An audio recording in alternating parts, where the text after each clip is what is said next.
How's it going, everyone? I am back with another video. This is going to be a different type of video than what I normally make. This is going to be kind of just a random idea I thought of, honestly. So it's going to be basically previewing, at least in my opinion, the Celtics season, Boston Celtics, of course, my beloved Celtics, how I think the season's going to go, talking about, the roster, obviously a bunch of big changes, things like that. A bit of a different year, at least going into it, than we're used to as Celtics fans. So I'm basically going to be just kind of freely talking about the Celtics, how I think the season's going to go, roster, all that good stuff. As I'm recording this, we tip off in about a little less than an hour, like 50 or 40, 15, well, 7:30, so like 50 minutes or 40 minutes, but probably 50 by the time the actual tip goes. We play the Sixers, so always a rivalry there. Hopefully we can start off 1-0. That'd be nice. More importantly, we play the Knicks Friday, which God help me, the insufferable Knicks fans. I really need us to win that game after we beat ourselves, and technically the Knicks eliminated us, but we beat ourselves in that series, and I did not hear the end of it from the Knicks fans. That was absolutely brutal. But anyway, jumping into it here.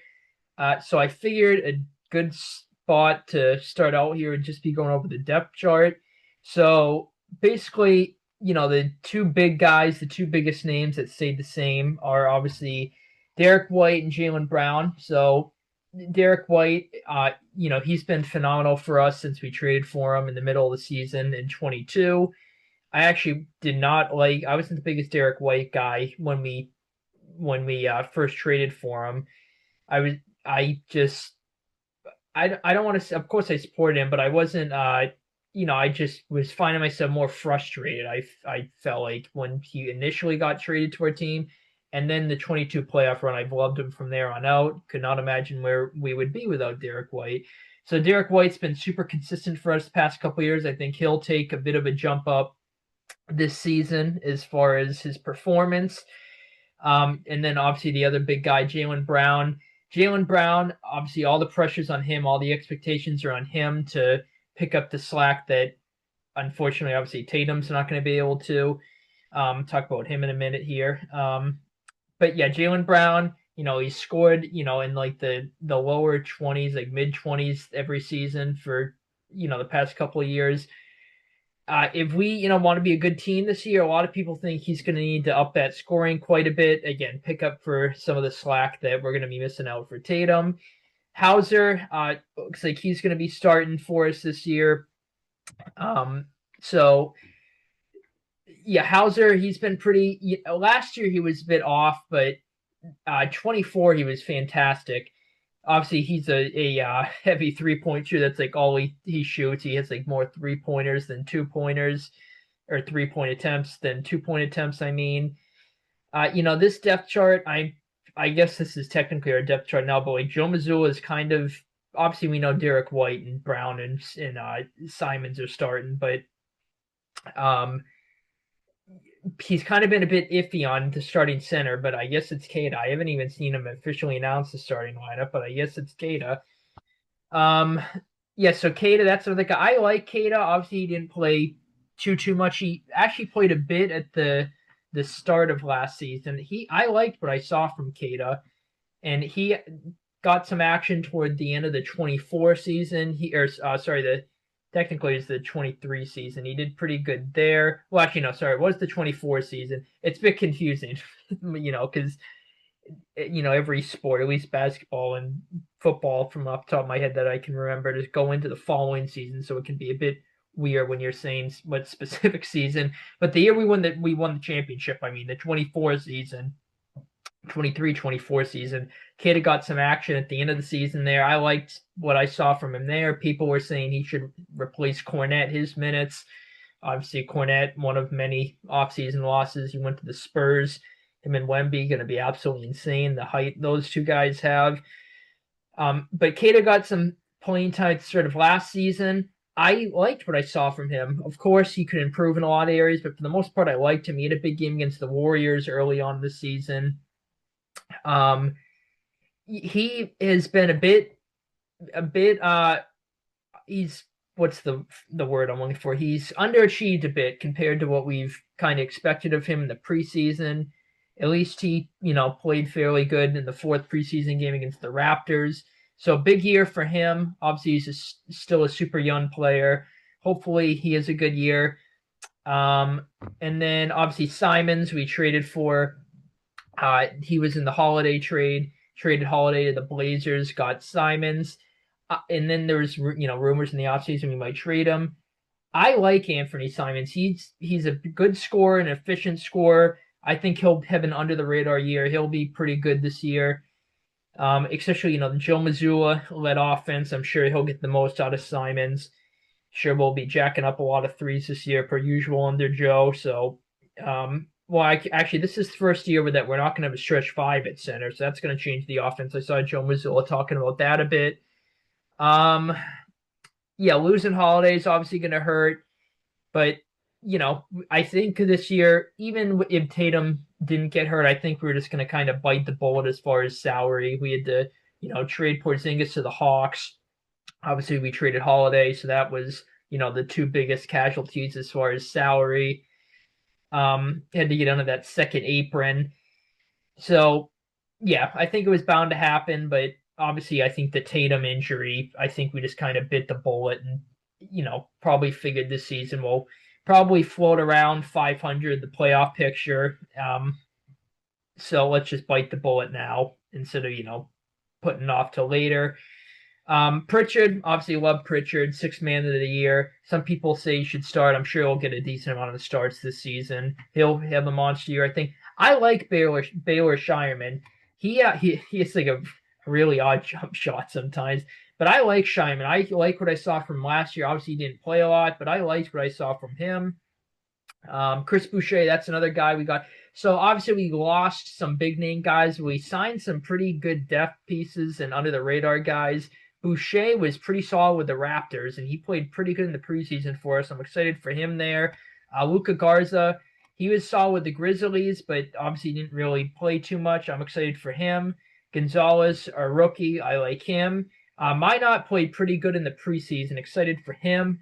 Tillman, a lot of the fan base, not too high on Tillman, but, it wasn't too long ago he was a starting center for the Grizzlies when they were the 2 seed in the playoffs a couple of years ago.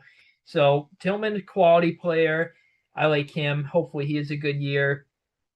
Let's see, who am I missing here? So those are kind of the main guys, I think. The rest. Well, actually, Jordan Walsh might get. So yeah, especially this year, I think Joe's going to try to play a lot of guys, but the rest of the guys like Shuga here. Walsh, I think he might get some playing time. Amari Williams. Hugo Gonzalez. Yeah, I feel like honestly, I think they'll get a decent amount of playing time, but obviously, I think when you go beyond the third stringers, that their playing time is going to get limited a bit. As far as expectations this year, maybe I'm a bit biased because I'm a Celtics fan, but I honestly think we're going to overachieve people's expectations. Some people have us only getting, somewhere in the 30s for, like a 34 wins, somewhere around there. Some people have us like at 40 wins, getting in the play-in, getting eliminated there. Some people have us just sneaking in the playoffs. I honestly think there's a decent chance that we're going to overexceed expectations and have a solid year. And again, you don't want to base too much off the preseason, but we looked pretty good in the preseason. Went 3-1, had blowout wins in 2 of our 3 wins, and the only game we lost was the Raptors. We were up 27 at one point in that game and turned it over like a million times, and we still almost won that game. Obviously, it's inexcusable to blow a 27-point lead, but we looked pretty good in the preseason. Now, obviously, the teams aren't, probably unleashing their full arsenal. Neither did we in the preseason, but we look pretty good. Now, again, and Joe Mazzulla, a lot of people not too high on Joe Mazzulla say he got bailed out by his talent. This is definitely the biggest year because this is by far the worst roster he's had as the head coach of this team. So this is going to be a big year for him. I think his offense is going to help. His offensive coaching is going to help the team elevate their game. Everyone's going to have, the best years of their career offensively without Tatum. Also, I can't believe I'm just randomly thinking this now. Another big offseason loss. I mentioned Cornette. Of course, our other center, well, kind of power forward center back and forth, Horford. Horford was my favorite Celtic. I absolutely loved Al Horford. So that's an absolute killer loss. Horford never lit it up statistically, but great veteran leader, super versatile, can throw him in, guard anyone. He's guarding the perimeter.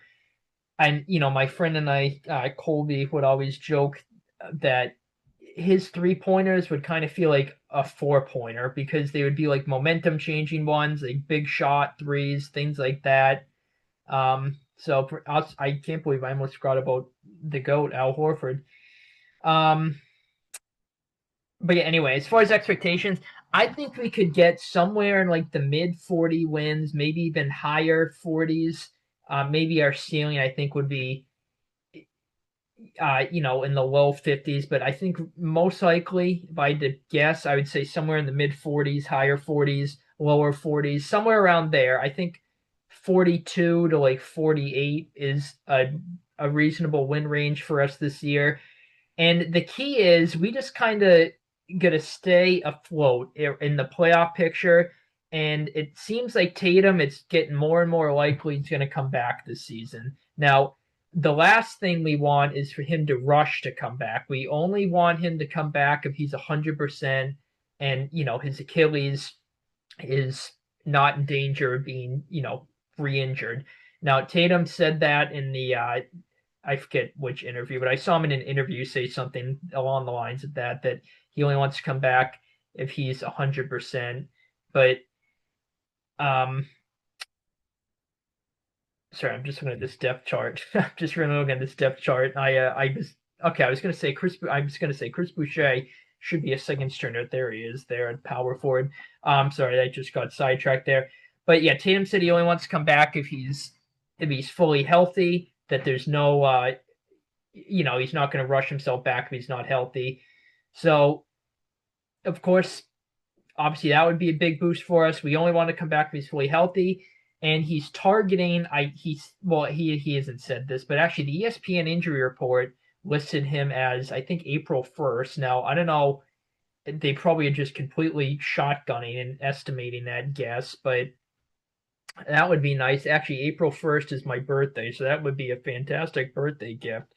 But if he can come back maybe April, May, and again we're floating around the playoffs, we can get Tatum a decent amount of regular season games, knock off the rust, get in basketball shape, and we go into the playoffs, probably as like a middle of the pack seeded team, like a 5-6 seeded team, something like that, maybe 7-8. We got to go in the play-in, and we get in the playoffs with a healthy Tatum. Look out, we could be a pretty dangerous, lower seeded team. Do I think we're going to win the championship this season? Obviously, I'm going to hope we do, but no, of course, I do not think we're going to win the championship this season. I think this is more of kind of a reload season for us. Obviously, again, I hope I'm wrong. This is the first year that it's not championship or bust for the Celtics in years, really ever since honestly, Tatum's rookie year in 18, it's been championship or bust every season. It's felt like, we've gotten close every year except for the COVID year, and it was technically the 21 season. That was just a weird year. We were exactly 500. That was just a really odd, messy year for us there. But especially the past couple of years, it's been championship or bust. Obviously, it's not that like that this season. So honestly, I think in a way that's kind of a sense of relief for the players because they're finally probably going to be able to have some pressure off their shoulders. They'll just kind of be able to play more freely, just take a breath. Obviously, we're much better with Tatum on the court, but I guess if he's not on the court, again, as I talked about in this video here, it gives some other guys some opportunities to step up. Or guys that have been really good with Tatum there, but gives them a chance to even further improve their game and have bigger performances. Like Brown is probably the biggest example of that this season.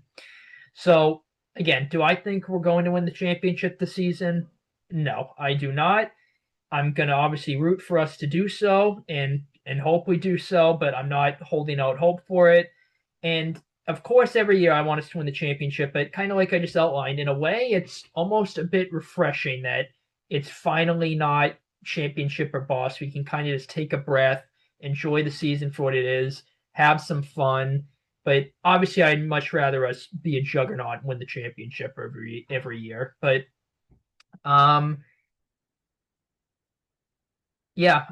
What else? What else? What else? So I think we could overachieve expectations. I think worst case scenario, I'm honestly kind of confident we'll get somewhere in the 40-ish wins, lower to mid, maybe high 40-ish wins, somewhere in that range. But I think worst case scenario will probably get in the mid to high 30s and compete for a playoff spot late in the year. I think that's probably the worst case scenario, but I honestly think our offense is going to be pretty good this year. Again, Joe Mazzulla, people shit on him a lot, so he gets bailed out by his talent. Don't really think he's a good head coach.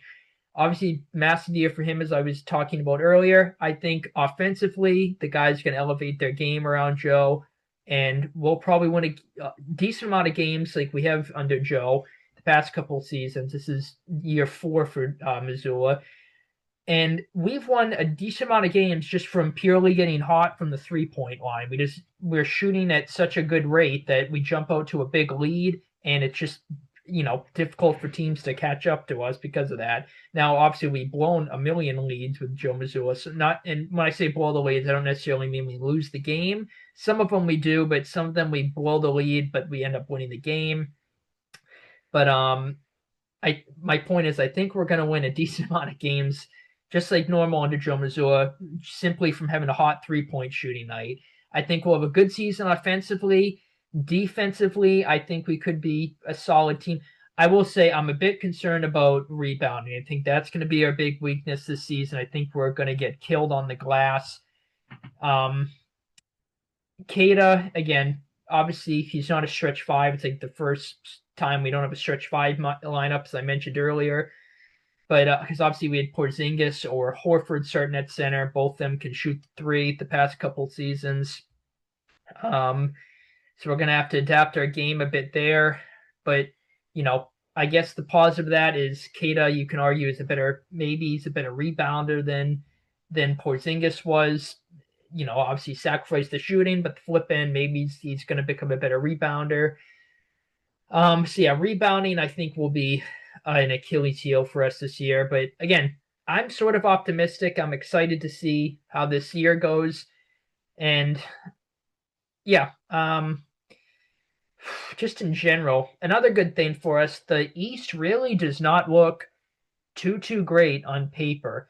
Obviously, the juggernauts are kind of, well, each that everyone's expecting, or actually the two teams that play, well, just about now as I'm recording this, it's 7:06. The game's at 7, but it's ESPN's probably starts at like 7:15, is the Cavs and the Knicks. Everyone's kind of expecting those two teams to be the juggernauts of the East. I think most people probably are picking one of those two teams to win the East and, go to the finals.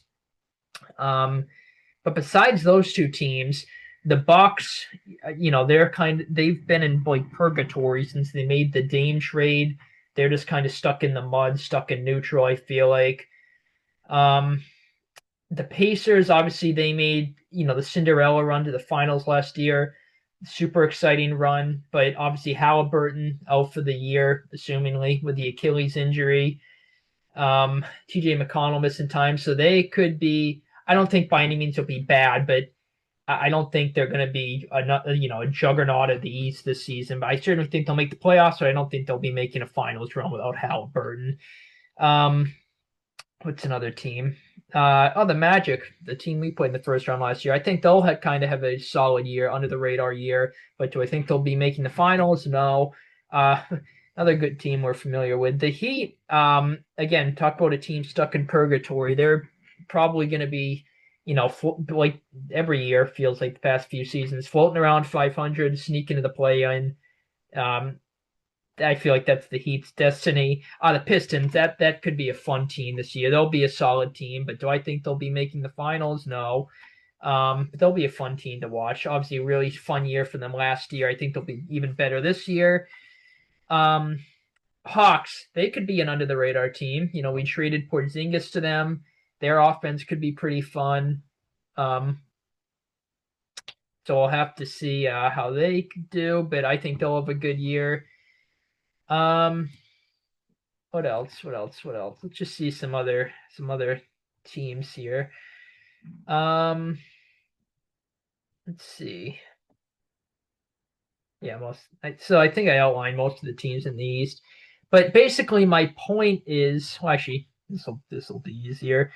Um, the Nets. Okay, so obviously Hornets, Raptors, Wizards. Those will be bottom feeders. Even though the Raptors actually have been the Raptors they're a bad team, but they're kind of fun to watch. They always play us tight. Sixers, I mean, their big issue is health. Obviously, they're always hurt, and Bede's always hurt. Paul George, he's always hurt. Their big issue is health. Magic, I think, like I mentioned, could have a good year. Nets, I don't think will be having a good year. Again, Knicks expected to be a juggernaut. Bucks kind of stuck in the mud. Heat, just I call them the mid-Amy Heat because they're always floating around 500, as I mentioned. And then uh, well, actually, the Bulls. I didn't mention the Bulls. They're kind of another team stuck in the mud. I feel like they're destined for like the play in every year. It feels like. But anyway, my point is that the Eastern Conference is not seen too stacked. So even if we don't have a fantastic year record wise, I think there's a decent chance we'll get into the playoffs. So I mean, again, let me go back um to this list here. I was just looking at. Okay, so as the rosters are now, let's see. What teams do I think we could place higher than in the playoffs? Let's see. Sixers, because again, health is their big concern. Uh, I'll concede Knicks and Cavs. I don't think we'll place higher than them. Pistons should place higher than us. Pacers. Um, Hang on, let me redo this here. So, all right, teams I think that could place above us: Cavs. Will place above us: Cavs, Pistons, uh, Pacers. You can argue that we'll do better than them, but I think they'll probably place higher than us. Pacers, so that's 3. Knicks 4. Magic 5. So right there, 5 teams. So again, technically you can slip in at 8, but you want to avoid the play-in at all costs, pretty much. So, and then the Hawks, I guess you could argue will be neck and neck with them. The Hawks probably right now, you can argue may have the more well-balanced roster, but who knows? I think there's a really good chance at worst we're in the play-in, but I don't know. I'm optimistic.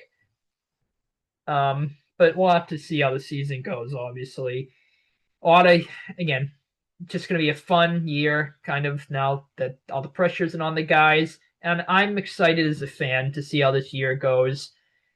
I'm sure there'll be some nights where we look horrible and probably get blown out or lose, in an embarrassing fashion and say, yep, this team's a joke, we're awful. But I feel like for the most part, it should be a fun year. We'll get some solid wins, get some fun wins, and it'll be a fun year overall. And if we make the playoffs and Tatum comes back, look out. I'm optimistic. Hopefully, we can have a good year. But yeah, what else? What else? What else? Is there anything else I want to say? Yeah, I'm not really in the NBA mood. I like almost, if I'm being honest, I almost forgot that the season opened yesterday. I saw it like I was scrolling through Instagram early in the day or whatever. It was like, here's they're prepping for the Rockets Thunder open the season. I'm like, Jesus, I forgot that I watched the preseason, so I of course knew, but I was like, it escaped my mind for a minute that it starts tonight. So I'll just be 100% honest. If you guys look at my channel content, so I'm much more of an NFL fan than an NBA fan. NFL, I'll like religiously watch every game, keep up with like every team's news, things like I'll break down film, rewatch the highlights, rewatch the games. I am a religious NFL fan. I'm a complete NFL junkie. Basketball, I just watch the Celtics. I'll watch every Celtics game, of course, keep up with the news, things like that. I'll see I'll keep up with the general news, like see which team wins and loses every night, the big news from each team, but I won't religiously like watch every game like the NFL. Um, so that's why I probably won't be making too many general NBA videos unless it's the Celtics. Probably won't even make too many Celtics videos, but I don't know. We'll see. I don't really have like a plan for my channel. I just kind of freely upload unless it's like my weekly NFL stuff that I do. But I know I have a couple on this channel. I think the only like general one we did was when Dylan and we recorded the podcast with the Luka trades. That was obviously a monster news.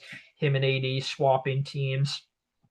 Um, but anyway, um, game tips off soon, so I'm gonna end the video here, get it uploaded, sit down, watch the game. DraftKings has so many insane prop bets that I have I have 5 bets on this game, so I'm just gonna write my it's just all player points and Celtics money line. So I'm just gonna write down all the guys I need to score on a sticky note, so I don't have to keep opening the app and just keep track as the game's going on here. But anyway, I will end this video here. Big takeaway: optimistic on the Celtics. Think we could exceed expectations. Should be a fun year. Again, championship year. I don't think so by any means, but I think we'll sneak into the playoffs. But if Tatum comes back, we could be a dangerous team. Yeah, so I think it'll be a fun year. Is the big takeaway. Over exceed. I think we have a good chance at that. Should be a fun year, but we'll see. But yeah, I will end this video here. Again, gonna go get ready for the game. Go Celts as always. Thank you guys for tuning in. Hopefully you enjoyed, and take it easy, guys. Go Celts.